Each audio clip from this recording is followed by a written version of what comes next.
अस्सलाम वालेकुम friends, welcome to another vlog. तो ये हो चुका है मेरा हाल, ये ईद का दूसरा दिन है गाइस, सॉरी तीसरा दिन है। ये खुशी ईद का दिन है और मेरा ये हाल हो चुका है क्योंकि बस ईद के दिन भी बच्चों के एग्ज़ाम्स थे तो मैं एग्ज़ाम्स की तैयारी में लग गई और ये मैंने कपड़े धोए नहीं। और ये जो कपड़े ईद में जो हमने पहने थे आपने लास्ट व्लॉग में देखे होंगे, ये मेरा ड्रेस है। तो सारे कपड़े इधर उधर हो चुके थे, मिशेल केफिया के दुपट्टे घूम चुके थे, तो मैं वो सारे धो रही सोच रही थी ड्राई क्लीन में दे दूँ, लेकिन ड्राई क्लीन वालों ने मना कर दिया, बोले आपकी ज़री निकल जाएगी। तो मैंने सोचा चलो मैं घर में ही धो देती हूँ। मेरे मियाँ जी बोले कि हम लोग इसको शैम्पू में भिगा के रखेंगे तो इसकी शाइनिंग नहीं जाएगी। तो मैं बोली ठीक है मैं धो लेती हूँ, घर में ट्राई करेंगे, इस्त्री के लिए बाहर दे देंगे। तो वो कपड़े फिर हम लोग बॉक्स में डाल के रख देंगे क्योंकि ये जो कपड़े बहुत महंगे हो गए पापा, बच्चे लोगों के तो कुछ ज़्यादा ही महंगे हो गए। जैसे तैसे मैंने बाहर गई तो बाहर भी हमारा कंस्ट्रक्शन चालू है, सारा सामान इधर उधर पड़ा हुआ था।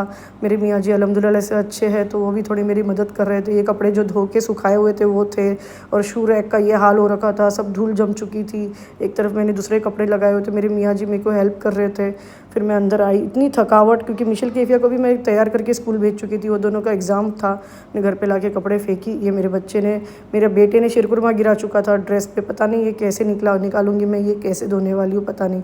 आंटी आई, आंटी झाड़ू मार रही थी, मैं एक तरफ बाथरूम धोने में लग गई क्योंकि मैं जब भी मेड्स को बोलती हूँ कि बाथरूम ज़रा धो दो तो वो क्या करते हैं ना, वो बिल्कुल अच्छे से नहीं धोते, मेरे तो दिल में ही नहीं बैठता है। तो मैं उनके धोने के बाद भी खुद अपने हाथ से सफाई करती हूँ क्योंकि उन लोग डीप क्लीन नहीं करते हैं, कितना भी उन लोगों को बोल लो।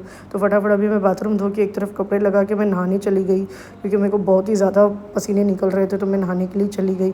जैसे ही मैं नहा के निकली देखी तो मेरे अब्बू आ गए ईद मिलने के लिए, और साथ में मैंने जो मेरे हबी ने जो मुझे दिया था ना ओप्पो नहीं दिया था, आईफोन दिया था। एक्चुअली ओप्पो यूज़ कर करके मुँह पे वही चढ़ चुका है, ओप्पो। तो इस बार मेरे हबी ने मुझे आईफोन 60 प्रो मैक्स दिया है, आप लास्ट वीडियो में देख सकते हो, शॉर्ट में भी मैंने डाला है।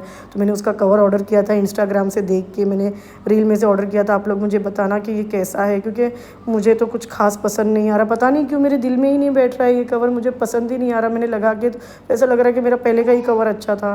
तो आप लोगों को अगर कुछ पता होगा कि कुछ इससे भी अच्छा या बेटर, ये मैंने 547 में लिया है इंस्टाग्राम पे देख के, तो प्लीज़ मुझे लिंक दीजिएगा कि मुझे तो ओरिजिनल चीज़ों में बिलीव करती हूँ, मैं डुप्लीकेट चीज़ें यूज़ नहीं करती ज़्यादा। तो ये कुछ ऐसे दिख रहा था, मेरे अब्बू भी दिख रहे हैं आपको आईने में। तो मैं आ गई बाहर, पहले मैंने अब्बू को खाना दे दिया, फिर मिशेल केफिया स्कूल से आ गए, उनको खाना दे दिया। और ऐसी लाइट चली जा चुकी थी तो और ज़्यादा फ्रस्ट्रेशन हो रही थी। अब्बू के लिए मैंने चाय रख दी, तो मुझे जाना था अब्बू के कपड़े लेने। मेरी मियाँ जी ने बोला चलो तुम्हारे अब्बू के लिए कपड़े लेके आते, क्योंकि मैंने अम्मी के लिए तो कपड़े ले ली थी पर अब्बू के लिए लेने के लिए मेरे पास टाइम ही नहीं बचा था। तो मैं बोली चलो अब्बू आए भी है तो उनको कपड़े दिला देती हूँ इस बार। तो वो मेरे अब्बू तो ज़्यादातर कुर्ता पैजामा ही पहनते हैं, तो वही देखूंगी अगर अच्छा मिला। मुझे तो बहुत शौक है कि कपड़े खरीदूँ, लेकिन क्या करें गाइस, टाइम का बहुत ज़्यादा प्रॉब्लम होता है। बच्चों के एग्ज़ाम, इफ्तारी बनानी थी, बहुत कुछ था। मेरी खुद की जो तैयारी है ना ईद की कपड़े की शॉपिंग, वो लास्ट रोज़े पे हुई है, तो मैं इसीलिए अब्बू के लिए नहीं ले पाई थी, तो वही मुझे रिग्रेट हो रहा था। तो मेरे मियाँ जी अल्हम्दुलिल्लाह से बहुत अच्छे, उन्होंने बोला चलो चाय दो और हम लोग चलते हैं अब्बू के कपड़े लेने। फिर हम लोग आ गए अब्बू के कपड़े लेने के लिए। तो ये मैंने सिलेक्ट किया मेरे अब्बू के लिए जो कुर्ता पैजामा था, ज़्यादातर वो कुर्ता पैजामा ही पहनते, शर्ट पैंट भी पहनते पर बहुत कम पहनते। तो ये आपको कैसा लगा आप मुझे ज़रूर बताइएगा कि ये कलर और ये पठानी कैसा लगा। फिर हम लोग आ गए कुछ खाने के लिए, तो ये है तंदूरी लॉलीपॉप, सीख पराठा, तो यहाँ का बहुत अच्छा होता है। लेकिन मेरी मियाँ जी को ये ऐसी लोकल जगह पसंद नहीं आती है, पता नहीं उनको क्या प्रॉब्लम होता है ऐसी जगह बैठने के लिए, लेकिन मुझे बहुत अच्छा लगता है, मैं ऐसी जगह ही ज़्यादातर खाती हूँ। फिर मैं घर आई, बच्चों को पढ़ने बिठाया और फिर मैंने व्लॉग को एंड कर रही हूँ मैं। तो आप लोग मेरे चैनल को सब्सक्राइब कीजिए, लाइक कीजिए, शेयर कीजिए। अल्लाह हाफिज़।